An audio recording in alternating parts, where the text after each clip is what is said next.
அஸ்ஸலாமு அலைக்கும் வரஹ்மத்துல்லாஹி வபரகாத்துஹு. உங்கள் அனைவர் மீதும் சாந்தியும் சமாதானமும் என்றென்றும் உண்டாவதாக என்ற பிரார்த்தனையோடு யூடிவி வழங்கும் மற்றொரு உஸ்ரத்துல் இஸ்லாம் இஸ்லாமிய இல்லம் சிறப்பு நிகழ்ச்சியில் உங்கள் அனைவரையும் சந்திப்பதில் மகிழ்ச்சி அடைகிறேன். புகழ் அனைத்தும் அல்லாஹுக்கே, அல்ஹம்துலில்லாஹ். இன்றைய தினம் செவ்வாய்க்கிழமை. ரமலானுக்கு முன்னால் நாங்கள் செவ்வாய்க்கிழமைகளிலே மனமான குடும்ப வாழ்க்கை எனும் தலைப்பிலே தொடர்ந்தும் பேசி வந்தோம். ஏற்கனவே நாங்கள் பிள்ளைகளின் ஆன்மீக வளர்ச்சியில் பெற்றோரின் பங்கு எனும் தலைப்பிலே நாங்கள் செவ்வாய்க்கிழமைகளில் நிகழ்ச்சிகளை செய்து வந்தோம். அந்த வகையிலே 7 நிகழ்ச்சிகள் அந்த தலைப்பிலே நாங்கள் செய்திருக்கின்றோம்.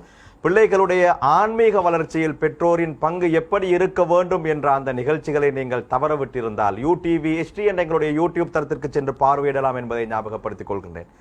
அந்த நிகழ்ச்சி முடிவடைந்ததற்கு பின்னால் நாங்கள் மனமான குடும்ப வாழ்க்கை எனும் தலைப்பிலே நிகழ்ச்சிகளை செய்வதற்கு ஆரம்பித்திருந்தோம் செவ்வாய்க்கிழமைகளில். அந்த வகையிலே ரமலானுக்கு முன்னால் 5 நிகழ்ச்சிகளை நாங்கள் செய்திருக்கின்றோம் மனமான குடும்ப வாழ்க்கை எனும் தலைப்பில். இந்த நிகழ்ச்சிகளையும் நீங்கள் பார்க்க விரும்பினால் யூடிவி HD என்ற எங்களுடைய யூடியூப் தளத்திற்கு சென்று பார்வையிடலாம் என்பதையும் ஞாபகப்படுத்திக் கொள்கிறேன். இன்றைய தினத்திலே நாங்கள் மனமான குடும்ப வாழ்க்கை எனும் தலைப்பிலே 6வது பகுதியை பேசுவதற்கு தயாராக இருக்கின்றோம். வலமை போன்ற ஷேக் ஆஷிக் அபுல் ஹசன் ரஷாதி அவர்கள் கலையகத்தில் இருக்கின்றார்கள். நிகழ்ச்சிக்குள் அவர்களை சலாம் கூறி அன்போடு வரவேற்றுக் கொள்கிறேன். அஸ்ஸலாமு அலைக்கும் ஷேக் அவர்களே. வலைக்கும் அஸ்ஸலாம் வரஹ்மத்துல்லாஹி வபரகாத்துஹு. ரமலானுக்கு முன்னால் நாங்கள் இந்த தலைப்பிலே 5 பகுதிகளை பேசியிருந்தோம். இப்போது லாக்டவுன் கால பகுதி, ஏராளமானவர்கள் வீடுகளில் இருப்பார்கள். சில போது அவர்களுக்கு அந்த நிகழ்ச்சிகள் தவறி போயிருக்கலாம். எனவே நாங்கள் ரமலானுக்கு முன்னால் பேசி அந்த 5 நிகழ்ச்சிகளின் சாராம்சத்தை, சுருக்கத்தை முதலாவதாக நாங்கள் ஞாபகப்படுத்துவோம். ஜஸாக்குமுல்லாஹு கைரா. பிஸ்மில்லாஹிர் ரஹ்மானிர் ரஹீம். அல்ஹம்துலில்லாஹி நஹ்மதுஹு வ நுஸல்லி வ நுஸல்லிமு அலா ரசூலில் கரீம். அம்மா பஅத். மனமான குடும்ப வாழ்க்கை என்ற தலைப்பிலே 5 பகுதிகளை முடித்து 6வது பகுதியிலே விட்டிருக்கிறோம். ஷேக் அவர்கள் ஞாபகப்படுத்தினார்கள். அந்த அமைப்பிலே முதலாவது நிகழ்ச்சியிலே ஷேக் அவர்களை நாம் குர்ஆன் சுன்னாவுடைய ஒளியிலே திருமணத்துடைய முக்கியத்துவத்தை பற்றி விவரித்தோம். திருமணம் என்பது அல்லாஹ்வுடைய கட்டளை, நபி ஸல்லல்லாஹு அலைஹி வஸல்லம் அவருடைய வழிமுறை. குர்ஆனிலே திருமணத்துடைய முக்கியத்துவத்தை பற்றி அல்லாஹ் எப்படி பேசுகிறான், வழிமார்களுக்கு திருமணம் முடித்து கொடுக்க சொல்கிறான், தம்பதிகளுக்கு முடிக்க சொல்கிறான் என்ற ஆயத்துக்களை விரிவாக ஆரம்பமாக ஞாபகப்படுத்தினேன். அதுக்கு பின்னால் நபி ஸல்லல்லாஹு அலைஹி வஸல்லம் அவர்கள் இந்த திருமணத்துக்கு எவ்வளவு முக்கியத்துவம் கொடுத்தார்கள், சஹாபாக்கள் எந்த அளவு தூண்டினார்கள், சஹாபாக்களுடைய குடும்ப வாழ்க்கையில் எந்த அளவு கரிசனை காட்டினார்கள் என்ற தலைப்பிலும் விரிவான விடயங்களை நாங்கள் அன்று ஞாபகப்படுத்தினோம். குர்ஆன் ஹதீஸுடைய ஒளியிலே திருமணத்துடைய முக்கியத்துவம், அதே நிகழ்ச்சியிலே நாம் மனத்தம்பதிகளுடைய தேர்வு பற்றி, மணமகன் மணமகளை, மணமகள் மணமகனை எப்படி தேர்வு செய்ய வேண்டும், எப்படி செலக்ட் பண்ண வேண்டும், அப்போ அந்த தேர்வை பற்றி விரிவாக அல்ஹம்துலில்லாஹ் பேசினோம். அதிலே நபி ஸல்லல்லாஹு அலைஹி வஸல்லம் அவர்கள் காட்டிய வழிமுறைகள், நபி அவர்கள் சொன்ன தகமைகள், நபி அவர்கள் சொன்ன பண்பாடுகளை பற்றி விரிவாக பேசினோம். இப்போ தேர்வு செய்கின்ற பொழுது நபி அவர்களும் தன்னுடைய பிள்ளைகளுக்கு எப்படி மருமக்களை தெரிவு செய்தார்கள் என்பதை சான்றுகளோடு முன்வைத்தோம். அதேபோல சஹாபாக்களுக்கும் சில பெண்கள் இப்படிப்பட்ட கணவர் எனக்கு பேசப்பட்டு வந்திருக்கிறது, திருமணம் இவரை முடிக்கவா என்று இவரையும் 2-3 கணவன்மார்களுடைய பேச்சுவார்த்தை வந்திருக்கிறது, அதாவது மணமகன்மார்களுடைய.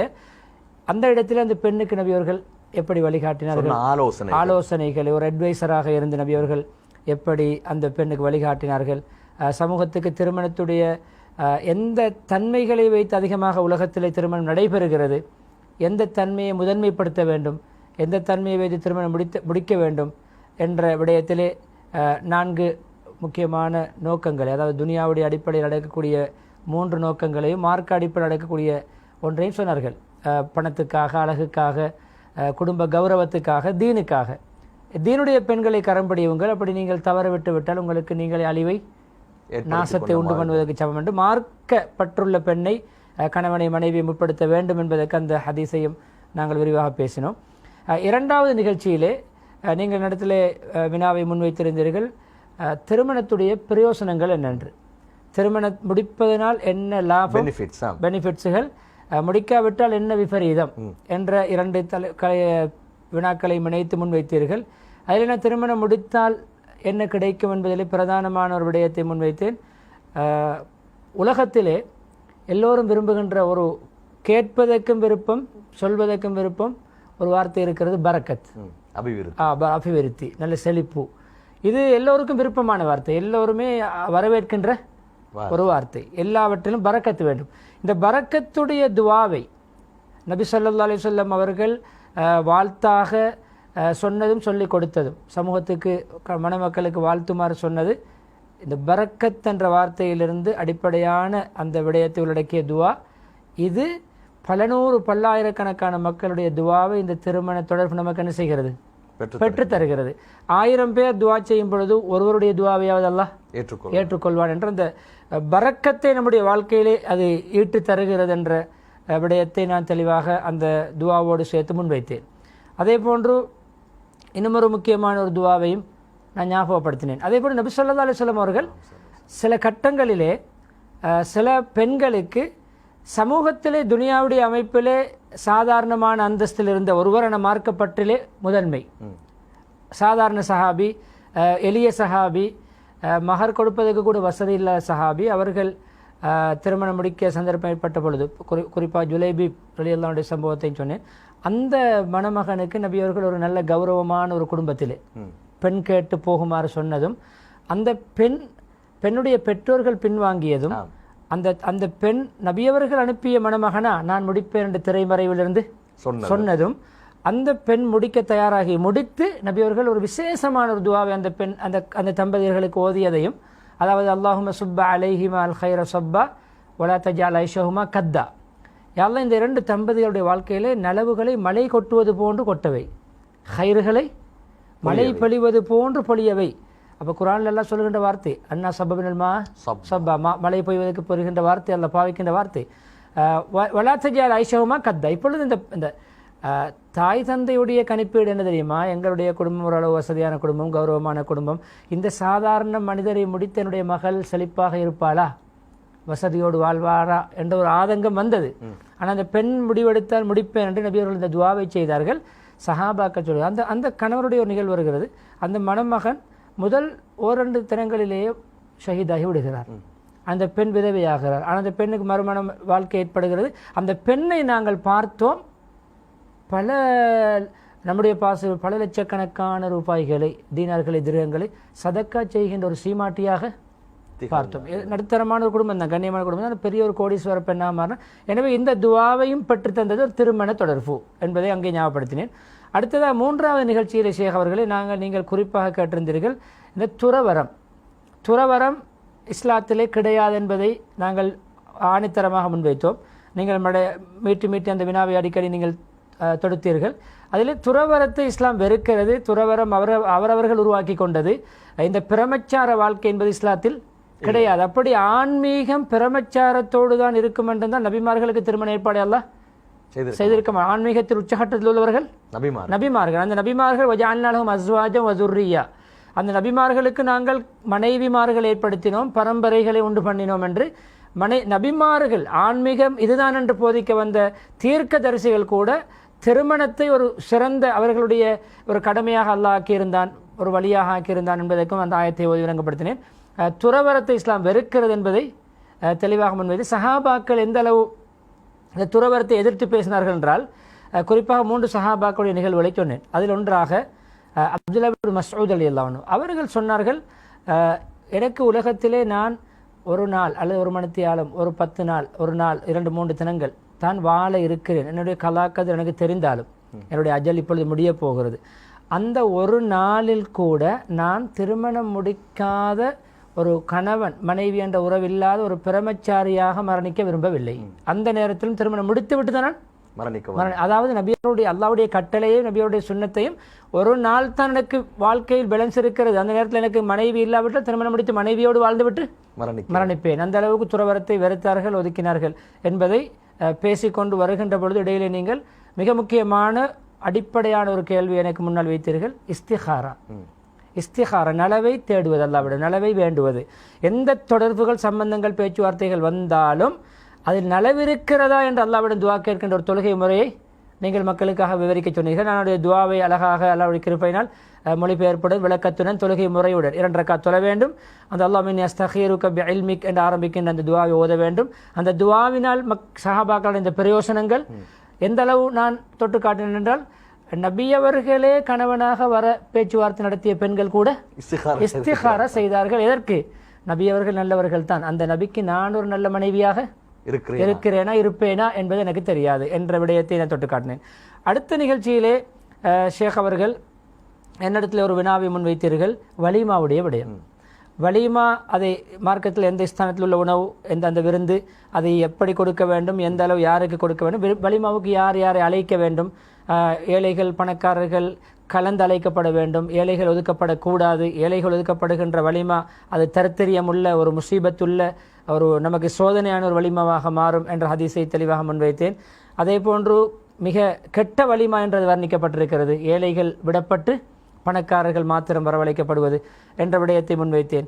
அதே தொடரிலே நாங்கள் அந்த தொடரை பேசிக்கொண்டு போகின்ற பொழுது சமகாலத்தில் நடக்கின்ற சில சமூக சீர்கேடுகளை நீங்கள் முன்வைத்தீர்கள். வலிமா என்ற பெயரிலே வலிமாவுடைய விடயத்திலே பல விருந்து பிரசாரங்கள், பேச்சுவார்த்தைக்கு ஒரு விருந்து, பொன் பார்ப்பதற்கு ஒரு விருந்து, சின்ன சின்ன அந்த ஃபங்க்ஷன் இந்த ஃபங்க்ஷன் எல்லாம் நீங்கள் இடையிலே எனக்கு கேள்வி கேட்டு அதுக்குரிய விளக்கங்களை நான் சொல்லிச் சென்றேன். அதே போன்று அதே தொடரிலே நாங்கள் பேசிக்கொண்டு வருகின்ற பொழுது வலிமாவுக்கு பின்னால் நீங்கள் இடத்துல முன்வைத்த ஒன்றுதான் இந்த மஹருடைய விடயம். மஹரை சிலர்கள் பெரிய தொகையை வாக்களித்து விட்டு கொடுப்பதில்லை என்ற விடயத்தை நீங்கள் முன்வைத்தீர்கள். சிலர்கள் வாழ்க்கையில் இதுவரைக்கும் கொடுத்ததில்லை என்று முன்வைத்தீர்கள். இத்தனை பவுன் அத்தனை பவுன் சொல்லிவிட்டு ஒரு பவுன் கூட இன்னும் கொடுக்கவில்லை. அதிலே சுவாரஸ்யமான விடயத்தை நாங்கள் ஞாபகப்படுத்தினோம். முன்னைய காலத்திலே மூத்த உலமாக்கள் சொல்ல கேட்டிருக்கிறோம், மையத்தை வைத்து கொண்டு மனைவியை கூட்டிக் கொண்டு வந்து ஹலாலாக்குகின்ற வேலை செய்கின்றது போன்று இந்த மாப்பிள்ளை உங்களுக்கு தர வேண்டிய மகரை நீங்கள் மன்னிக்க வேண்டும் கபருக்குள் வைக்க முன்னால். ஒரு நம்பிக்கையான ஒரு மூத்த ஆலிமுடைய பேச்சில் நேரடியாக நான் கேட்ட விடயம். அவர் சொல்வார், மையத்தை வைத்துவிட்டு மஸ்ஜிதுகளிலே கடன் இருந்தால் நீங்கள் குடும்பத்தாரிடம் கேட்டு பெற்றுக்கொள்ளுங்கள், அதை ஹலாலாக்கி மன்னிப்பவர்கள் மன்னித்துக் கொள்ளுங்கள் சொல்வது போன்று மனைவி இத்தாவில் இருப்பார், இத்தாவை ஆரம்பித்திருப்பார், திரைக்கங்கால் வைத்து கேட்பார்கள், உங்களுடைய மாப்பிள்ளையுடைய மகர் கடனை மன்னித்து விட்டீர்களா என்ற ஒரு ஆச்சரியமான ஒரு வரலாறு நம்முடைய சந்ததியில் இருக்கிறது. மூதாதையர்களிலே இப்படி இருக்கக்கூடாது. விரலுக்கு ஏற்ற வீக்கம், எவ்வளவு முடியும் அவ்வளவான தன்னுடைய சொந்த பணத்திலே மகர். ஒரு இந்த இடத்தை நான் ஞாபகப்படுத்தின ஒரு இரும்பு மோதிரத்தை நீங்கள் கொண்டு வந்தாலும் உங்களுக்கு நான் அதை மகராக வைத்து முடித்து தருவேன். அதாவது உங்களுடைய ஹலாலான பணத்தில், நீங்கள் ஹராமான பணத்தில் தங்கம் போடுவதை விட ஹலாலான பணத்தில் வெள்ளி போடுவது சிறந்தது என்று நான் முன்வைத்தேன். அதே தொடரில் இறுதி தொடரிலே நாங்கள் முக்கியமான தலைப்பு எடுத்தோம். சாலிஹான மனைவி, நல்ல கணவன் என்று பேசுகிறோம். அவர்களுடைய அடையாளம் என்ன? நல்ல சாலிஹான மனைவி என்றால் அவருடைய பண்பாடுகள் எப்படி இருக்கும் என்று குர்ஆன் ஹதீஸ் சொல்லிலே விளங்கப்படுத்த சொன்னீர்கள். குர்ஆன் ஆயத்துகளையும் ஹதீஸையும் ஓதினால் அந்த பெண்ணுடைய அடையாளங்களை தன்மைகளை முன்வைத்தேன். அதே போல் நல்ல கணவருடைய பண்புகளையும் நீங்கள் இணைத்து கேட்டீர்கள், அதையும் முன்வைத்தேன். சாலிஹான கணவன் மனைவியுடைய பண்பாடுகள் என்னவென்பதை நாங்கள் விரிவாக பேசி முடிக்க போகின்ற இடத்தில் 6வது தொடரின் முகவுரையாக, இந்த தொடருடைய முகவுரையாக நீங்கள் ஒரு 3-4 நிமிடங்கள் எஞ்சியிருக்கும் பொழுது ஒரு வினாவை தொடுத்தீர்கள். நபி ஸல்லல்லாஹு அலைஹி வஸல்லம் அவர்கள் ஒரு நல்ல கணவர் என்பதற்கு அவருடைய வாழ்க்கை முன்மாதிரிகளை தொட்டுக்காட்ட சொன்னீர்கள். 1-2 விடயங்களை தொட்டுக்காட்டி நாங்கள் அந்த நிகழ்ச்சியை நிறுத்தினோம். இப்பொழுது அதனுடைய தொடரை இன்ஷா அல்லாஹ் பேச இருக்கிறோம். நிச்சயமாக இப்படி மனமான குடும்ப வாழ்க்கை எனும் தலைப்பிலே நாங்கள் 5 பகுதிகளை ரமலானுக்கு முன்னால் செய்திருக்கின்றோம்.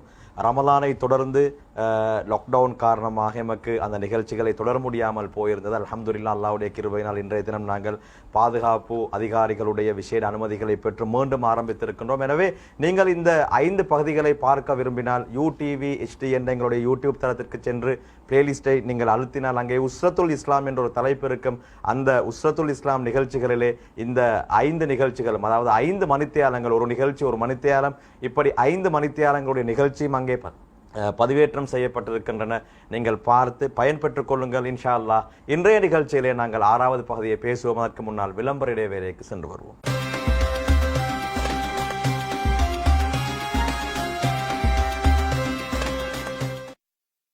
உள்நாட்டு வெளிநாட்டு அங்கீகாரத்துடன் சிறந்த உயர்கல்வியினை தொடர Amazon college and Amazon campus, Montessori diploma, counselling and psychology, English diploma, business management, computer diploma ஆகிய பாடநெறிகளை டிப்ளோமா HND முதல் டிகிரி வரை தொடர்வதற்கான வாய்ப்புகள். புலமை பரிசில்களுக்கும் விண்ணப்பிக்கலாம்.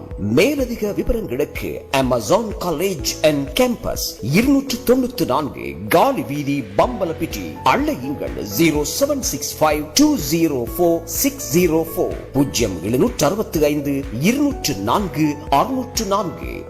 www.amazoncollege.lk. மலிவான விலையில் தரமான அத்தியாவசிய பொருட்களை ஒரே கூரையின் கீழ் பெற்றுக்கொள்ள சுகம் சுகமாய் இலக்கம் 56 காலி வீதி வெள்ளவத்தை.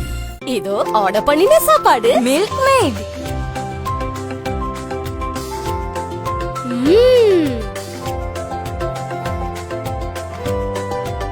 வீட்ல செய்தா எல்லா ருசி தானே. அது மில்க் மேடுடன் எங்கள் அன்பு இணைவது தான் காரணம். இனிமையான தருணங்களை உருவாக்கும் மில்க் மேட் from Nestle.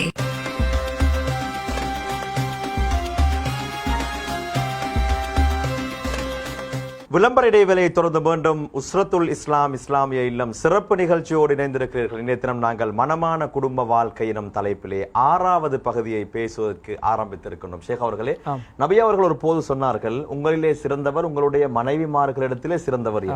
நபிகள் நாயகம் ஸல்லல்லாஹு அலைஹி வஸல்லம் அவர்கள் அவர்களுடைய மனைவியர்களுக்கு சிறந்தவர்களாக இருந்திருக்கின்றார்கள் என்று நபி அவர்களுடைய மனைவிமார்கள் சான்று பகிர்கிறார்கள். நபி அவர்கள் எப்படி இருந்தார்கள் என்ற விடயத்தை நாங்கள் பேசுவோம். முதலிலே நிச்சயமாக ஒரு சுருக்கமான வினாவாக இருந்தாலும் ஒரு ஆழமான நீண்ட விளக்கங்கள் தேவைப்படுகின்ற ஒரு வற்றுக்கமான ஒரு வினா. உங்களில் சிறந்தவர் மனைவிமாருக்கு சிறந்தவர், நான் மனைவிமாரிடத்திலே சிறந்தவன் என்ற பெயரை நான் எடுத்திருக்கிறேன். மனைவிமார்களும் சான்று பகர்ந்தார்கள். அந்த அமைப்பிலே நபி ஸல்லல்லாஹு அலைஹி வஸல்லம் அவருடைய வாழ்க்கையிலே, குடும்ப வாழ்க்கையிலே நடந்த சில நிகழ்வுகள் ஆச்சரியம். ஷேக் அவர்கள் உங்களுக்கு தெரியும், நபி பட்டம் கிடைத்த எத்தனை வயதில்? 40வது வயதில். இப்போ 40வது வயது நபித்துவத்துடைய ஆரம்பம். நபி அவர்களுடைய 40 வரைக்கும், நபித்துவத்துக்கு பின்னாலும் ஹதீஜா வாழ்ந்தார்கள். 40 வரைக்கும் 25வது வயதில் ஆரம்பித்த திருமண வாழ்க்கை 40 வரைக்கும் 15 வருடங்கள் நபி அல்லாமல் சென்றது. முஹம்மத் என்ற ஒரு வாலிபருடைய ஒரு வாழ்க்கை. முஹம்மது ஸல்லல்லாஹு அலைஹி வஸல்லமுடைய வாழ்க்கை என்று ஆரம்பித்தது 40 வயது பூர்த்தியாகின்ற பொழுது. இப்போ நான் என்ன சொல்ல வருகிறேன் என்றால், இந்த 40 வயது என்பது நம்மவர்கள் ஓய்வெடுக்கின்ற வயது. 40 வரைக்கும் தான் என்ஜாய், 40 வரைக்கும் தான் ஜொலி பண்ணுவது. 40க்கு பின்னால் நான் ஒரு நோயாளி, நான் ரிட்டையர்ட், நான் கை நிறைய மாத்திரை குடிக்கின்ற ஒரு நோயாளி, நான் சுகர் பேஷண்ட், எனக்கு ப்ரெஷர் இருக்கிறது, எனக்கு டெம்பர் ஆகும், எனக்கு கோபம் வரும், எனக்கு முந்தி மாதிரி கொஞ்சம் பொடியங்காலத்தில் மாதிரி அண்டர்ஸ்டாண்டிங் இல்லை என்று 40 வயதை பெட் ரெஸ்ட் எடுக்க ஆரம்பிக்கின்ற ஒரு வயதாக நாம் அடையாளப்படுத்தி இருக்கிறோம். இல்லை, நபி அவர்களுடைய 40 வயதுக்கு பின்னால் என்பதை விட இன்னும் ஒரு படி மேலே ஆயிஷா ரலியல்லாஹு அன்ஹாவுடைய வாழ்க்கை ஆரம்பித்தது ஹிஜ்ரத்துக்கு பின்னால். ஹிஜ்ரத் போகும்பொழுது நபி அவர்களுக்கு வயது 53. 63 வயதில் வஃபாத் ஆகினார்கள். 53 வயதிலிருந்து 63 வயதுக்கு இடைப்பட்ட அந்த காலத்தில் நடந்த சம்பவங்கள் தான் நாங்கள் பேசுகின்ற 99% சம்பவங்கள். அப்போ 53 வயதிலிருந்து 63 வரைக்கும் உள்ள ப்ளஸ் 50, 50 வயதுக்கு மேலே உள்ள ஒரு மனிதர் பண்ணிய வாழ்க்கையில் அனுபவித்த என்ஜாய்மெண்ட், சுகண்டிகள், இன்பங்கள், அந்த திருமண வாழ்க்கையுடைய இன்பங்களை இன்று 20s 30s 20-30 வயசுக்கு உட்பட்ட தம்பதிகளிடம் காண முடியவில்லை. ஏன்? நபி ஸல்லல்லாஹு அலைஹி வஸல்லம் வாழ்க்கையை சரியாக படிக்கவில்லை. இப்போ நான் சொல்ல வருகின்ற விடயங்கள் ஷேக் அவர்களே, பெரும்பாலும் இந்த நிகழ்வுகள் எல்லாம் மதீனாவுடைய வாழ்க்கை தான். ஏனென்றால் நிம்மதியாக நபி அவர்கள் ஒரு வாழ்க்கை என்று வாழ்ந்தது மதீனா தான். மக்காவிலே சிரமப்படுத்தப்பட்டார்கள், மக்காவிலே சோதிக்கப்பட்டார்கள், மக்காவிலே நெருக்கடிக்குள்ளாகினார்கள். மக்காவிலே ஒரு நபியர்கள் ஒரு இடத்துல ஸ்திரமாக இருந்து குடும்பத்தோடு சந்தோஷமாக இருக்கின்ற நிகழ்வுகள் எதிரிகள் விடவில்லை. அங்கு பாதுகாப்பு இல்லை, அங்கு நிம்மதி இல்லை என்பதால் தான் நல்லா நிம்மதியான இடத்துக்கு அனுப்பி வைத்தான். எனவே மதீனாவுடைய 10 வருட வாழ்க்கை தான் அன்புக்குரிய இஸ்லாமிய சகோதர சகோதரி நபியருடைய குடும்ப வாழ்க்கையின் ஒளிமயமான நமக்கு வரைக்கும் வந்து சேர்ந்த நிகழ்வுகள். ஹதீஜா ரலியல்லாஹு அன்ஹா 15 வருடங்கள் மூத்த பெண்மணி.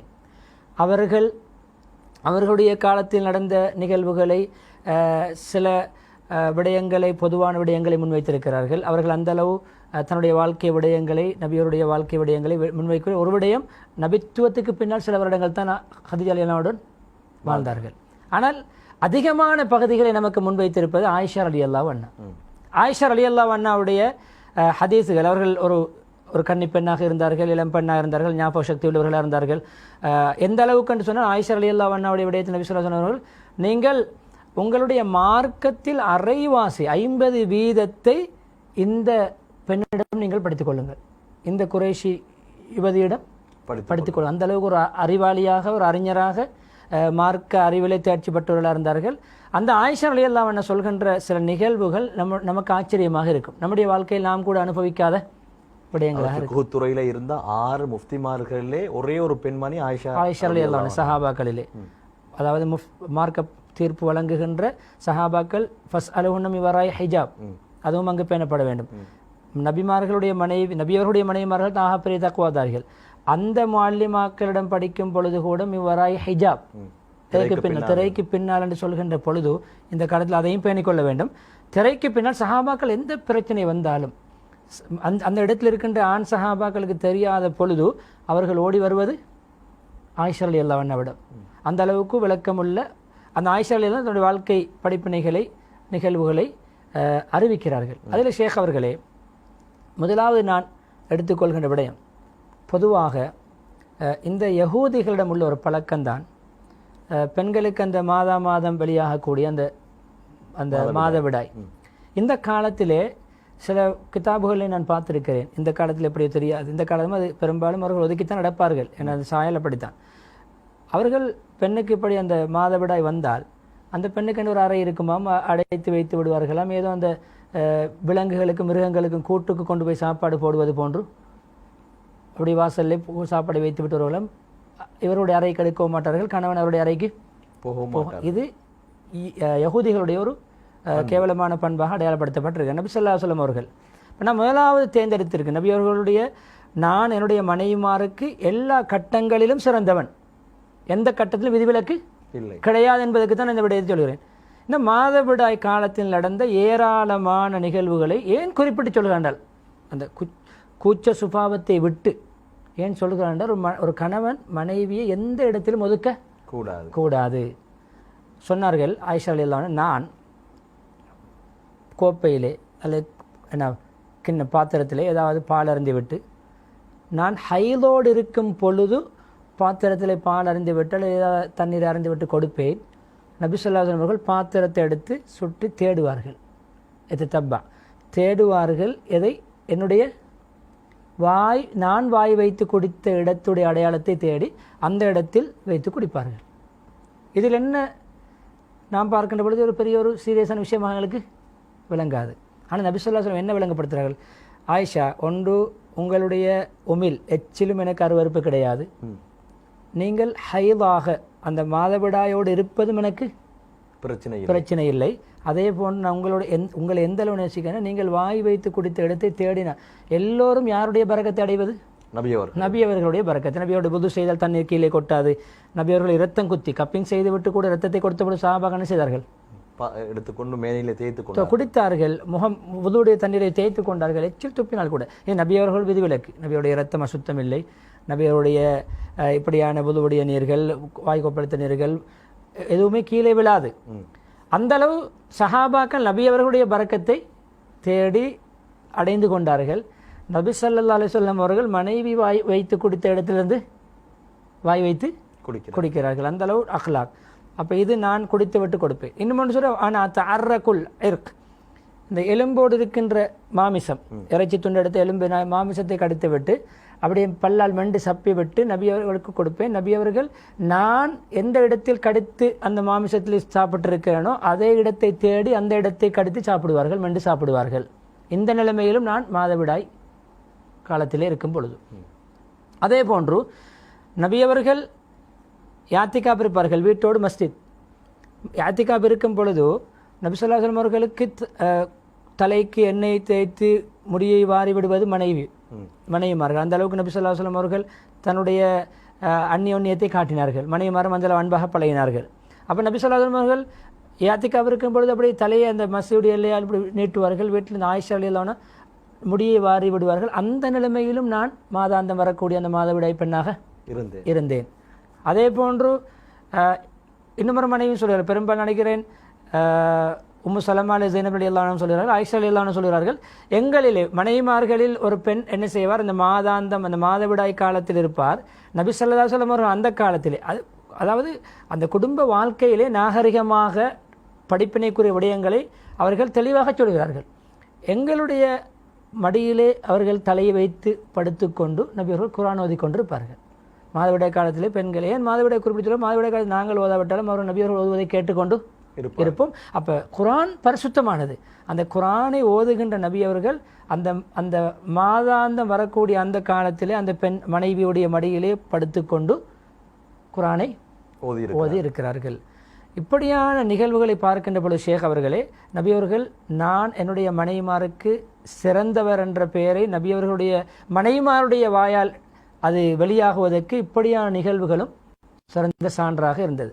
அதே போன்று எந்த அளவு நபி ஸல்லல்லாஹு அலைஹி வஸல்லம் அந்நியோன்யமாக இன்பமாக பணிவாக ஒரு அதாவது நாங்கள் சொல்ல ஜொலியாக ஹலாலான ஒரு என்ஜாய்மெண்ட், ஹலாலான ஒரு சுகண்டி அனுபவிப்பு. எந்த அளவு கண்டால் ஒரே பாத்திரத்திலே வைத்து ஒரே கோப்பை வைத்து குளிப்போம். இரண்டாவது கோப்பை வாங்குவதற்கு பஞ்சம் கிடையாது.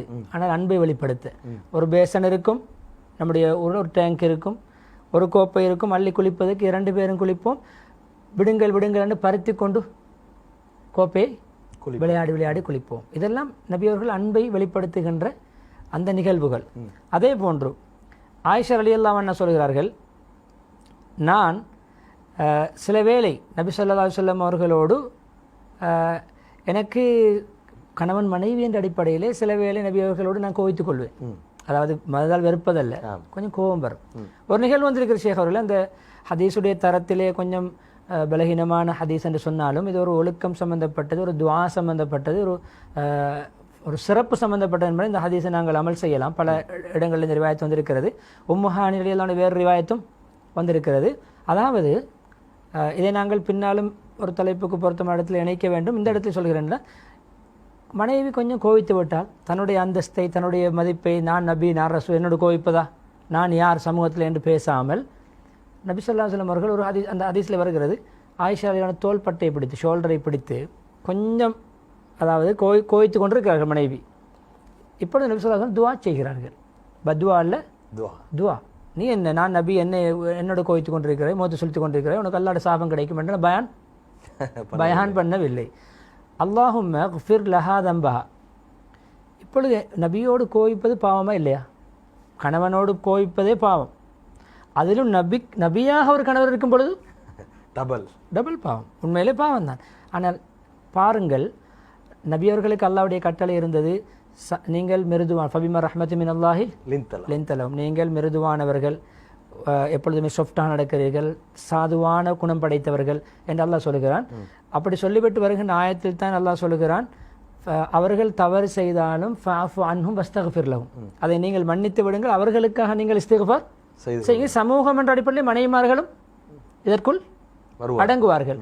எனவே இந்த இடத்துல ஆயிஷா ரலியல்லாஹு அன்ஹா ஏதோ குடும்ப விஷயத்திலே கொஞ்சம் கோபமாக இருக்கின்ற பொழுது நபியர்கள் செய்த துஆ முதலாவது அல்லாஹ் மக்ஃபிர் லஹா தம்பஹா, யா அல்லாஹ் இவருடைய பாவத்தை மன்னித்து விடு, வ அத்ஹிப் கைத கல்பிஹா, இப்படி உள்ளத்தில் இருக்கின்ற என்னோடு இருக்கின்ற கோபத்தை போக்கி விடு, இவர் இப்போ சூடாக இருக்கிறார் கொஞ்சம் கூலாக்கி விடு.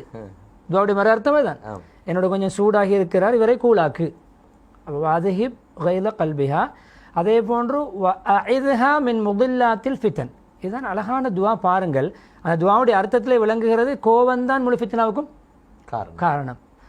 இவரை இந்த மனைவியை கோபித்திருக்கின்ற மனைவியை வழிகேட்டின் பக்கம் விட்டு செல்லக்கூடிய ஃபித்னாக்களை விட்டும் பாதுகாரு. இந்த கோபம் முற்றி அது ஆத்திரமாக மாறி வாய்த்தர்க்கமாக மாறி அது சண்டை சச்சரவாக மாறி எங்களுக்கு இடையிலே பிணக்காக மாறாமல் ஃபித்னாவின் பக்கம் கொண்டு செல்லாமல் இந்த கோபத்தை தனித்து இந்த துஆவை ஓதினார்கள். இப்போ இது ஆயிஷா ரலியல்லாஹு அன்ஹாவுக்கு நேரடியாக ஓதிய துஆ என்று அந்த ஹதீஸில் வருகிறது. உம்மு ஹானி ரலியல்லாஹு துஆ ஹதீஸிலே ஊர்ஜிதமாக இருக்கிறது, நல்ல தரமான ஹதீஸ்களிலே. இந்த சம்பவம் தான் சற்று பலகீனம் சொல்லப்பட்டிருக்கான இந்த துஆ அர்த்தம் உள்ளது. உம்மு ஹானி ரலியல்லாஹு அன்ஹா சொல்கிறார்கள், எனக்கு நல்ல ஒரு துஆவை படித்தார்கள். நபி அலி அலியுடைய சகோதரி, நபியுடைய பெரியப்பாவுடைய மகள், எனக்கு துஆவை படித்தார்கள். நபியை படித்து கொடுத்தால் இப்படி துஆ ஓதுங்க, அல்லாஹ் மக்ஃபிர் லி தம்பி வஅத்ஹிப் கைத கல்பி வஅஇத்னி மின் முதில்லாத்தில் ஃபிதன். யா அல்லாஹ் என்னுடைய பாவத்தை மன்னி என்னுடைய கோபத்தை கட்டுப்படுத்து, என்னுடைய கோபத்தை எடுத்ததுக்கெல்லாம் சூடாகுதுன்னு சொல்லுவோமே, அந்த சூடாகுகின்ற தன்மை இல்லாமலாக்கு, வழிகெடுக்கின்ற தவறான வழிகள் இட்டு செல்கின்ற ஃபித்னாக்களை குழப்பங்களை விட்டு என்னை பாதுகார் என்ற துஆவை நீங்கள் ஓதி வாருங்கள். இது தானாக தனக்கு ஓதிக்கொள்வது. அங்கு நபி அவர்கள் மனைவிக்கு என்ன சொல்ல வருகிறேன் என்றால், மனைவி கோவித்து கொண்டிருக்கின்ற பொழுது உனக்கு ரோஷம் காட்டலும் என்ற எனக்கும், நான் ஆம்பளை நீ பொம்பளையே ரோசம் காட்டும் பொழுது நான் ஆம்பளை எனக்கு எப்படி ரோசம் இருக்கும் என்று காட்டாமல் அந்த நேரத்தில் மனைவியை ஒதுக்கவில்லை. அந்த நேரத்தில் மனைவியை அந்த மனைவியுடைய அன்பை இன்னும் அதாவது மெயின்டைன் பண்ணுவதற்காக வேண்டி, கையாள்வதற்காக வேண்டி, தொடர்வதற்காக வேண்டி துஆவின் மூலம் நபி அவர்கள் அந்த மனைவியுடைய கோபத்தை தணித்தார்கள் என்ற நிகழ்வை ஆயிஷா ரலியல்லாஹு சொல்லி காட்டி அனைவர் சஹாபாக்களும் இதை அறிவிக்கிறார்கள். அதே போன்று நமக்கு நேரம் தொடர்ந்து இடம் கொடுக்கும் தானே. ஆயிஷா ரலியல்லாஹு சொல்லுகின்ற அடுத்த விடயம்தான், நபி ஸல்லல்லாஹு அலைஹி வஸல்லம் அவர்கள் ஒரு தடவை என்னிடம் சொன்னார்கள், ஆயிஷா நீங்கள் என்னோடு நல்ல கூலாக திருப்தியாக சந்தோஷமாக இருக்கிறீர்களா, கொஞ்சம் அதிருப்தியாக கோபமாக இருக்கிறீர்களா என்று எனக்கு தெரியும். ஆயிஷா என்னுடைய ரகசியம் எப்படி நபி அவர்களுக்கு தெரியும் என்று யோசித்தார்கள். நான் கூலாக இருக்கிறேனா சந்தோஷமாக இருக்கிறேன்னா கோபமாக இருக்கிறேன்னு எப்படி தெரியும் உங்களுக்கு? இல்லை, நீங்கள் என்னோடு கூலாக நல்ல மூடோடு இருந்தால், அதாவது நல்ல சந்தோஷமாக கூலாக இருந்தால், சத்தியம் செய்வது அரபியருடைய பொதுவான ஒரு வழக்கம். அதாவது அது நோக்கம் அல்ல, ஒவ்வொன்றுக்கும் சாப்பிட்டீர்கள் என்று கேட்டால் கூட வல்லாஹி அக்கல் தொண்டு வரும். நான் அல்லாஹ் மீதானே சாப்பிட்டேன் இருக்கிறதா. எதுக்கு எடுத்தாலும் 10 வார்த்தை பேசினால் அதில் 3-4 வார்த்தைகள் வல்லாஹி வரும். ஆனால் சத்தியம் பண்ண வேண்டிய சீரியஸான விஷயத்தில் அது வேறு விடயம். அவர்கள் அதை உறுதிப்படுத்துவதற்காக நான் உண்மையிலே சாப்பிட்டேன் என்று சொல்லு. பேச்சுவார்த்தைகளை சத்தியம் செய்யும் பொழுது நீங்கள் என்னோடு நல்ல கூலாக இருந்தால் லா வரப்பி முஹம்மத் ஸல்லல்லாஹு அலைஹி வஸல்லம் ரப்பின் மீது சத்தியமாக என்று சொல்வீர்கள். என்னோடு கொஞ்சம் ஏதாவது அதிருப்தி என்றால் கொஞ்சம் கோபமாக இருந்தால் என்னுடைய பெயரை நீக்கிவிட்டு இப்ராஹிம் அலைஹிஸ்ஸலாத்துடைய பெயரை போடுவீர்கள். அப்போ நான் விலகிக் கொள்வேன், ஆயிஷா கொஞ்சம் என்னோட ஏதோ கிளேஷாக இருக்கிறார். அப்போ ஆயிஷா ரலியல்லாஹு அன்ஹா இந்த கேட்டவுடன் சிரித்து விட்டு சொன்னார்கள், லா அஹஜுரு இல்ல ஸ்மக், யார சொல்லுதா, நான் சத்தியத்திலே இப்ராஹிம் அலைஹிஸ்ஸலாத்துடைய ரப்பின் மீது என்று பெயரை மாற்றுவது உங்களுடைய பெயரை மாத்திரம்தானே தவிர உங்கள் என்னுடைய உள்ளத்திலிருந்து விளக்கவில்லை, ஒதுக்கவில்லை, என்னுடைய உள்ளத்திலிருந்து உங்களுடைய அன்பை கலட்டவில்லை என்று அவர்கள் சொல்லிக் கொள்வார்கள். எனவே இந்த நிகழ்வுகளை பார்க்கின்ற பொழுது நபி ஸல்லல்லாஹு அலைஹி வஸல்லம் அவர்களுடைய இந்த அந்நிய அன்பு எந்த கட்டத்திலும் மனைவிமார்களை ஒதுக்கி அவர்களை விரக்திக்குள்ளாக்கி அவர்களை கடிந்து கொண்டு இருக்க மாட்டேன். அன்பை வளர்க்கின்ற உஷாத்துணையான நிகழ்வுகளாக நான் இதை பார்க்கிறேன். இறுதியாக ஒன்றை நான் சொல்லி முடித்துக் கொள்கிறேன். இது நீண்ட தலைப்பு, ஆங்காங்கே நாங்கள் நினைத்துக் கொள்வோம். அழகான ஒரு நிகழ்வு, ஆச்சரியமான நிகழ்வு, பல கட்டங்களிலே உலமாக்கள் ஞாபகப்படுத்தக்கூடிய ஒரு நிகழ்வு தான் இந்த ஆயிஷா ரலியல்லாஹு அன்ஹாவோடு நபி அவர்கள் ரேஸ் ஓடிய நிகழ்வு. இது இன்று இந்த சம்பவத்தை சொல்வேன். நபி அவர்கள் பொதுவான ஒரு பாதையிலே பிரயாணத்திலிருந்து வரும் பொழுது மனைவியோடு ஓட்ட போட்டி வைப்பதாக இருந்தால் எந்த அளவு ஒரு விளையாட்டையும் இஸ்லாம் வரவேற்கிறது, விளையாட்டுத்துறைக்கும் இஸ்லாம் முக்கியத்துவம் கொடுக்கிறது, அது மனைவியோடு சேர்ந்து விளையாடுவதை இன்னும் விரும்புகிறது என்பதற்கு சிறந்த சான்று. அப்போ மக்கள் எல்லாம் தக்கத்தமு நீங்கள் எல்லாம் முன்னறி செல்லுங்கள். யாருக்கு? சஹாபாக்களுக்கு.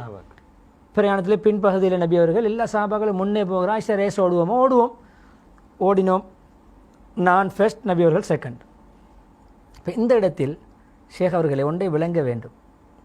2 நுட்பங்களை நான் விளங்கப்படுத்துகிறேன். ஒன்று, ரேஸ் ஓடியது நபியவர்கள் 2ஆம் இடம் அடைந்தது ஏன்?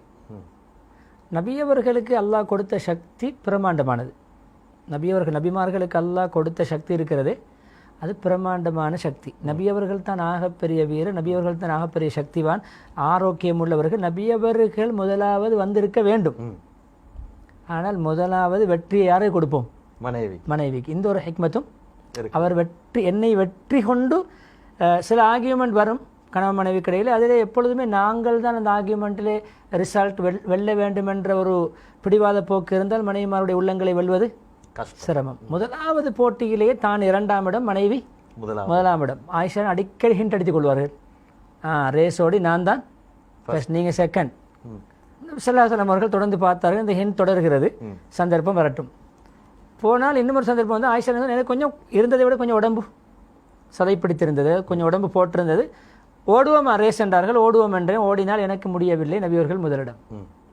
இதிலே நான் முதலாவது சொன்ன கருத்தை இணைக்கிறேன். நபியவர்கள் ஆரம்பத்தில் ஓடியதில் 2ஆம் இடமும் பின்னால் ஓடியதில் 1ஆம் இடமும் என்றால் முதலாவதிலே 1ஆம் இடம் வர இருந்திருக்க முடியுமா இல்லையா? முடியும். ஏன்? நபியவருடைய வயது கூடியிருக்கிறது, ஆயிஷாரியான வாலிபம் இன்னும் உறுதியாக இருக்கிறது.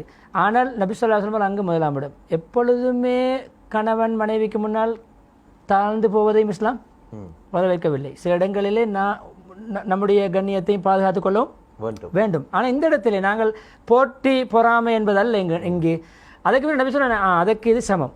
இப்பொழுது நான் ஒன்று கொண்டு சமப்படுத்தி விட்டேன், ரேஸ் நீங்கள் ஒன்று வைத்து நானும் ஒன்று வைத்து சொல்ல வருகிறேன், ட்ரோ ஆகிவிட்டது. இப்போ நான் என்ன சொல்ல வருகிறேன் என்றால், இது 55, 56 வயதுக்கு பின்னால் 60 நெருங்கிய பெரும்பாலும் 58, 59, 60 காலத்தில் நடந்தது. இப்ப அந்த வயதிலே கணவன் மனைவி ஓடி பிடித்து விளையாடுகிறார்கள் என்றால் கண்ணியமான சகோதர சகோதரிகளே, இந்த வயதிலே நபி அவர்கள் செய்தது நாம் 20, 30 செய்யாமல் இருக்கிறோம். அதுக்கென்று நாங்கள் பாதைகளில் ஓடுங்கள் சொல்லவில்லை. உங்களுக்கு முடியுமான என்ன குறிப்பாக நாம் லாக்டவுன் காலத்தில் இருக்கிறோம். வீட்டிலே நாங்கள் இப்படியான சந்தோஷங்களை பரிமாறிக்கொள்ளலாம். வீட்டில் இப்படியான விளையாட்டு போட்டிகளை ஏற்பாடு செய்யலாம். அது பிள்ளைகளுக்கு மத்தியிலே கணவன் மனைவி இப்படியான போனிலும் லேப்டாப்பிலும் டப்பிலும் அல்ல. அங்கு அவர் போனிலே கேம் விளையாடுவது, இவர் டப்பிலே விளையாடுவது இது அல்ல. ஒரே கட்டிலில் 2 பக்கம் இருந்து கொண்டு இவர் டப்பிலே கேம் விளையாடுகிறார், போனிலே விளையாடுகிறார், நடுவில் பிள்ளை இருந்து கொண்டு கம்ப்யூட்டர்ல இது வல்ல விளையாட்டு. பிசிக்கலாக தன்னுடைய நேரடி உடம்பை பாவித்து நம்முடைய ஆரோக்கியம் வேறு. இன்னொரு கருத்து, அந்த ஓட்ட போட்டியில் உடல் ஆரோக்கியத்தை மெயின்டைன் பண்ணியிருக்கிறார்கள். அதே போன்று அந்த உடல் பயிற்சியை அங்கே காட்டியிருக்கிறார்கள். அதுக்கு மனைவியை பங்கெடுக்காத அந்நிய ஆண்களுடைய பார்வை இல்லாத இடம் என்பதையும் அங்கு விளையும் கொள்ள வேண்டும். தக்கத்தமு தெளிவாக வந்திருக்கிறது. சாபாக்களை முன்னேறி செல்லுங்கள், நான் மனைவி பின்னால் வருகிறோம். எனவே இந்த நிகழ்வும் ஆச்சரியமான நிகழ்வு. ஆனால் யதார்த்தமாக நடந்த குடும்ப வாழ்க்கையை பற்றி பேசுகின்ற எந்த கிதாபுகளிலும் இந்த நிகழ்வு விடுபடுவது ஆச்சரியம். அந்த அளவுக்கு ஒரு இடம் பிடித்த ஒரு நிகழ்வாக நான் பார்க்கிறேன். இன்னும் நபியோருடைய சம்பவங்களை பேசி முடிக்க முடியாது.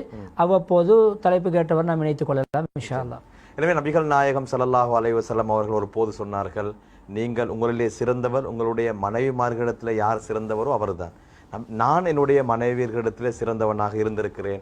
நபிகள் நாயகம் ஸல்லல்லாஹு அலைஹி வஸல்லம் அவர்களுடைய மனைவிமார்களும் அதற்கு சான்று பகர்ந்திருக்கின்றார்கள் என்பதற்கான பல உதாரணங்களை ஷேக் அவர்கள் ஞாபகப்படுத்தினார்கள். குறிப்பாக இப்போது நாங்கள் வீட்டுக்குள்ளே முடங்கி இருக்கின்றோம்.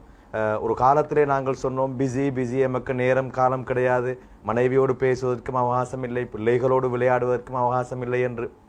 இப்போது அல்லாஹ் அதற்கான நேரங்களை அவகாசங்களை ஏற்பாடு செய்து தந்திருக்கின்றன. எனவே வீடுகளில் இருக்கக்கூடிய நாங்கள் சதாவும் சண்டையோடு இருந்து விடாமல் நல்ல அவகாசங்கள் இருக்கின்றன.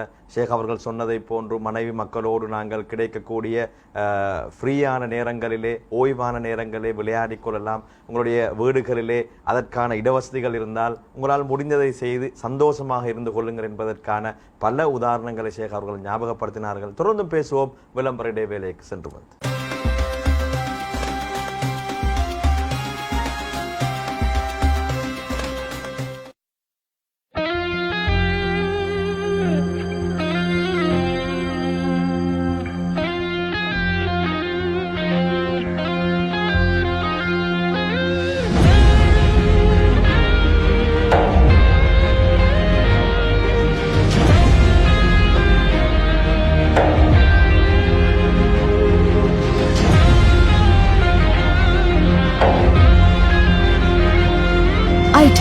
எல்லாம் நம் கையில்.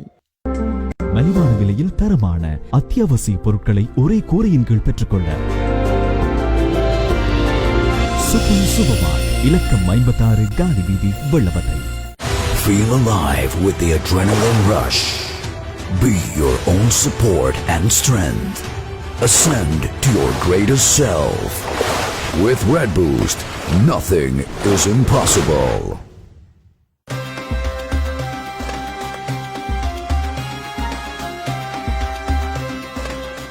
விளம்பர இடைவேளையை தொடர்ந்து மீண்டும் நுஸ்ரத்துல் இஸ்லாம் இஸ்லாமிய இல்லம் சிறப்பு நிகழ்ச்சியோடு இணைந்திருக்கிறீர்கள். இன்றைய தினம் நாங்கள் மனமான குடும்ப வாழ்க்கை எனும் தலைப்பிலே 6வது பகுதியை பேசிக் கொண்டிருக்கிறோம். ஷேக் அவர்களே, கணவன் மனைவி என்று வரக்கூடிய நேரத்திலே அது சில போது சந்தோஷங்கள் இருக்கும், சில போது பிரச்சனைகள் வரும். அது குடும்ப வாழ்க்கையிலே சகஜம்தான்.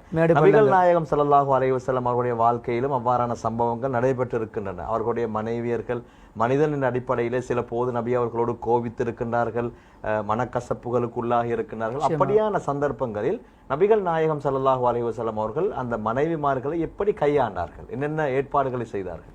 நிச்சயமாக சிறந்த ஒரு வினா, மிகவும் முக்கியமான நிகழ்ச்சியுடைய முதுகெலும் என்று சொல்லலாம். அப்படியான ஒரு வினாவை தொடுத்திருக்கிறீர்கள். பொதுவாக நபியவர்களுடைய ஸல்லல்லாஹு அலைஹி வஸல்லம் உடைய வாழ்க்கை பார்க்கின்ற ஷேக் அவர்களே, வெள்ளம் வரும் முன் அணை கட்டுகின்ற வாழ்க்கை தான். வெள்ளம் வரும் முன் அணை கட்டுவதனால பிரச்சனை வர முன்னரே அந்த வாசலை மூடிவிடுவது. மூடிவிடுவது. அதாவது பிஞ்சிலே கிள்ளி எறிவதுன்னு சொல்வார்களே, விஷ மரங்களை, விவசாயத்துக்கு ஆபத்தான மரங்களை நாங்கள் வளர விடாமல் பிஞ்சிலே கிள்ளி எறிந்து, இப்படித்தான் நபியோருடைய வாழ்க்கை. 99.99% இப்படித்தான். நபியவர்கள் இடம் வைக்கவே இல்லை.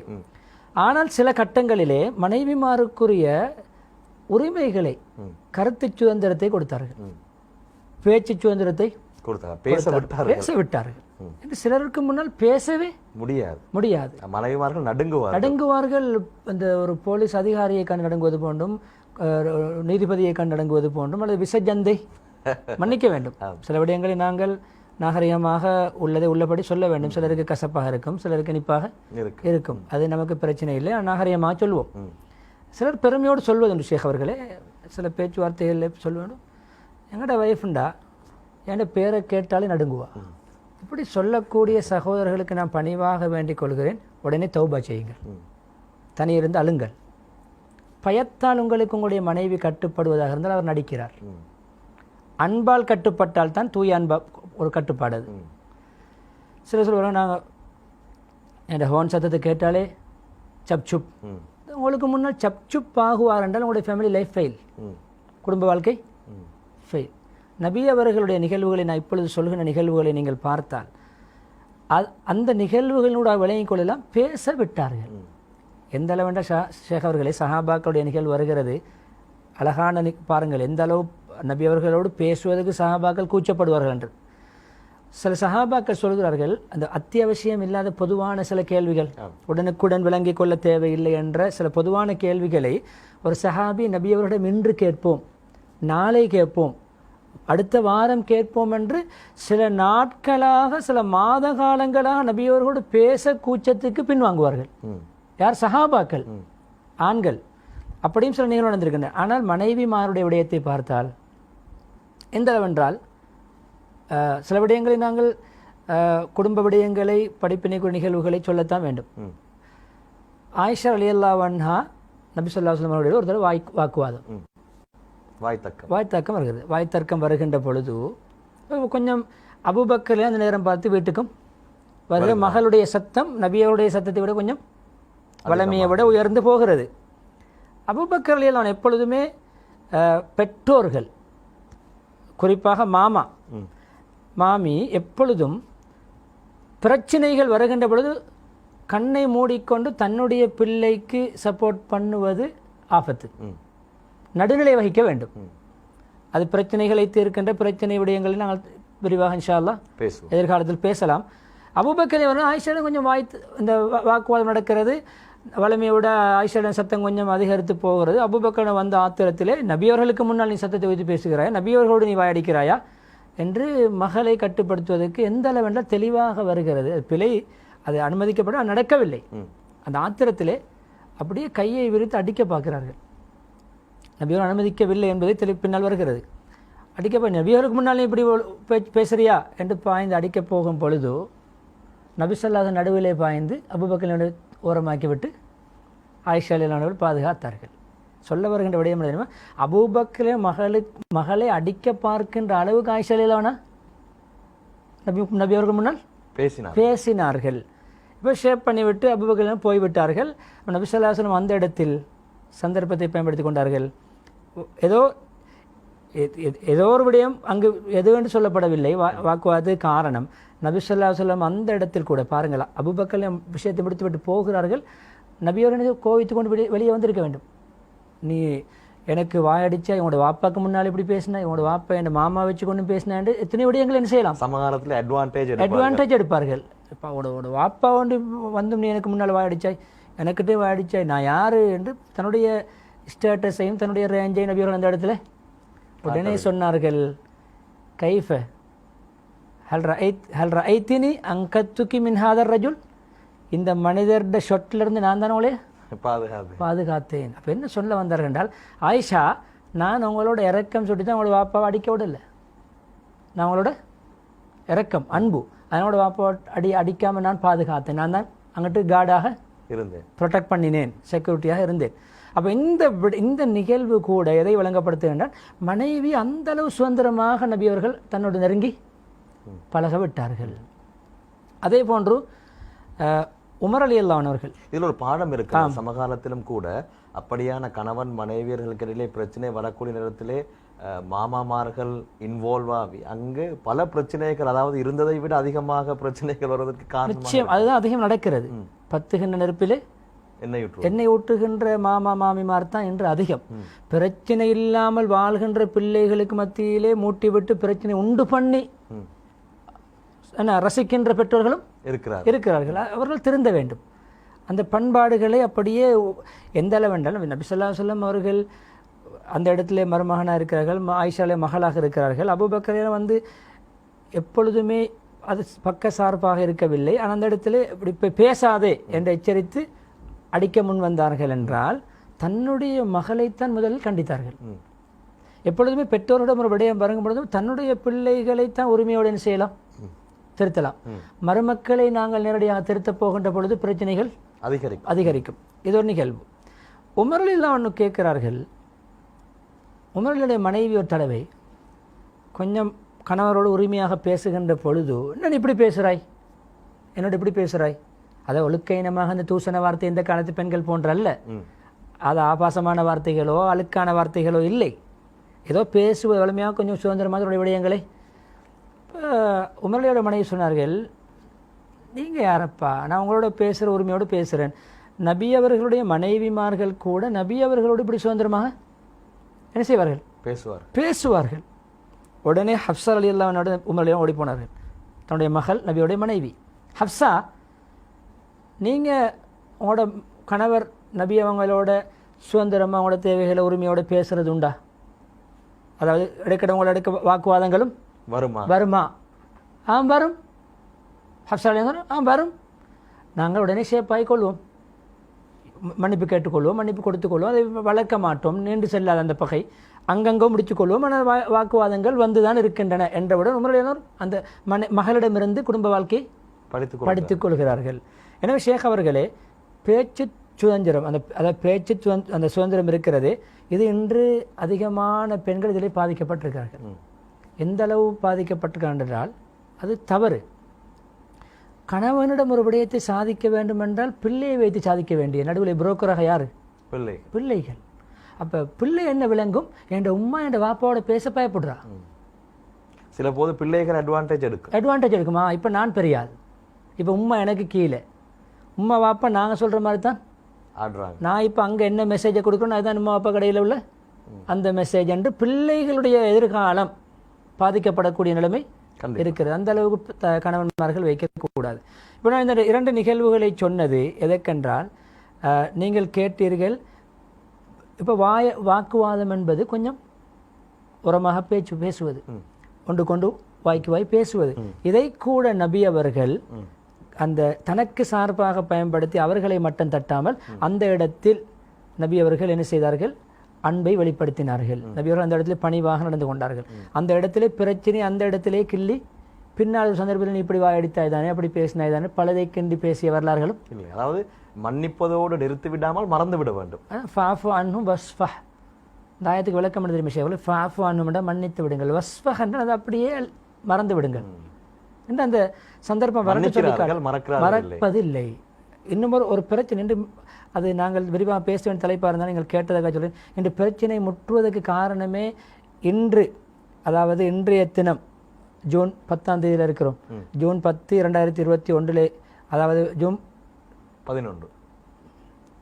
ஆம், நாம் இன்றைய தினத்தில் நடக்கின்ற ஒரு நிகழ்வை, இன்றைய தினத்தில் நடக்கின்ற நிகழ்வை 2-3 வருடங்களுக்கு முன்னால் செல்வது நம்முடைய பிரச்சனைக்கு.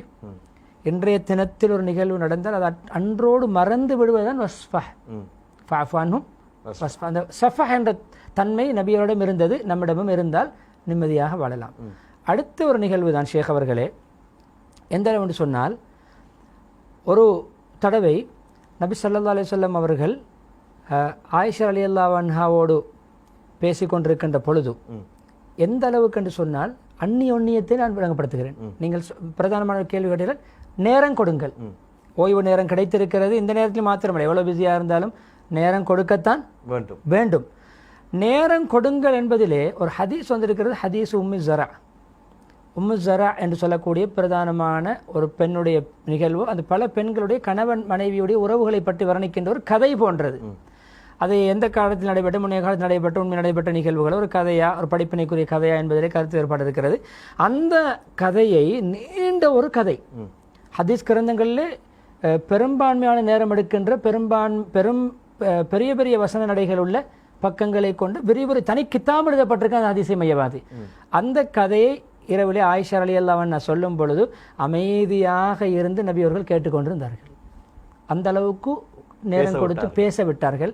அவருடைய மனதில் இருக்கின்ற விருப்பங்களை முன்வைக்க விட்டார். கடைசியில் அந்த நிகழ்விலே வருகின்ற உம்மு ஜரா அபு ஜரா என்று கணவன் மனைவி, உம்மு ஜரா அபு ஜரா, நான் உம்மு ஜராக்கு அபு ஜரா இருந்தது போன்று பண்பாடான அழகான கனிவான ஒரு நல்ல கணவனாக உங்களோடு நான் இருப்பேன். ஆனால் அந்த கதையிலே வருகிறது, பின்னால் அபு ஜரா உம்மு ஜராவை தலாக் விவகாரத்தை செய்கிறார், நான் அதை செய்ய மாட்டேன். அந்த ஹதீஸ்ல இருக்கின்ற அபூ ஸராவுடைய பண்பாடு உள்ளவராக நான் நடந்து கொள்வேன், ஆனால் இல்லாமல் முத்தல்லிக், நான் உங்களை தலாக் சொல்ல மாட்டேன். அந்த அளவுக்கு அந்நியோன்யம். இது நம்முடைய அன்பை வளர்க்கும், கணவன் மனைவியுடைய உறவை வளர்க்கும் என்பதற்கு இந்த நிகழ்வும் நமக்கு சான்றாக இருக்கிறது. நிச்சயமாக இப்படி நபிகள் நாயகம் ஸல்லல்லாஹு அலைஹி வஸல்லம் அவர்கள் மனைவிமார்களோடு ரொம்பவே அன்பாக பாசமாக நடந்து கொண்டிருக்கின்றார்கள். அவர்கள் பிரச்சனைகளுக்கு வரும்போது, அதாவது மனிதன் என்ற அடிப்படையிலே மனைவிமார்கள் கணவனோடு வாய் தர்க்கத்தில் ஈடுபடக்கூடிய நேரத்தில் அவர்களுக்கான அவகாசங்களை கொடுத்திருக்கின்றார்கள், கண்ணியமான முறையிலே நடந்திருக்கின்றார்கள் என்ற விடயங்களை எல்லாம் அவர்களுடைய வாழ்க்கை வரலாற்றிலிருந்து படிக்கக்கூடிய பாடங்களாக இருக்கின்றன. எனவே லாக்டவுன் காலத்திலே வீடுகளுக்குள்ளே இருக்கின்றோம். இப்போது ஏராளமான பிரச்சனைகள் வரும், சந்தோஷங்கள் இருக்கும். எல்லா விடயங்களையும் நாங்கள் சரியாக பேலன்ஸ் பண்ணிக்கொள்ள தெரிந்திருக்க வேண்டும், சந்தோஷமாக இருக்க வேண்டும். பிள்ளைகளுக்கு முன்னால் மனைவியுடைய கண்ணியத்தை நாங்கள் ஒருபோதும் தரக்குறைவாக்கிவிடக்கூடாது, மனைவியுடைய கண்ணியத்தை நாங்கள் பேணிக்கொள்ள வேண்டும். எனவே இந்த நிகழ்ச்சிகள் இப்போது சமகாலத்தில் இருக்கக்கூடிய இந்த நிகழ்வுகளுக்கு மிகவும் ஒரு உந்து சக்தியாக அமையும். குடும்பத்திலே அனைவரும் சந்தோஷமாக இருப்பதற்கு நான் நம்புகின்றேன். இந்த அளவில் இன்றைய நிகழ்ச்சியை நான் நிறைவு செய்து கொள்கின்றேன். சிரமம் பாராத இன்றைய தினம் எங்களுடைய கலையகத்திற்கு வந்து நல்ல பல கருத்துக்களை என்னோடு பகிர்ந்து கொண்ட ஷேக் ஆஷிக் அபுல் ஹசன் ரஷாதி அவர்களுக்கு நன்றிகளை தெரிவித்துக் கொள்கின்றோம். ஜஸாக்குமுல்லாஹ் கைரன். ஜஸாக்குமுல்லாஹ் கைரன். பாரக்கல்லாஹு ஃபீக்கும். ஜஸாக்குமுல்லாஹ். இன்ஷா அல்லாஹ் எதிர்வரக்கூடிய செவ்வாய்க்கிழமை மனமான குடும்ப வாழ்க்கை எனும் தலைப்பிலே 7வது பகுதியை நாங்கள் பேசுவோம் என்பதை ஞாபகப்படுத்திக் கொண்டு விடைபெற்றுக் கொள்கின்றேன். மீண்டும் நாளைய தினம் சந்திப்போம். அதுவரை அஸ்ஸலாமு அலைக்கும் வரஹ்மத்துல்லாஹி வபரகாத்துஹு.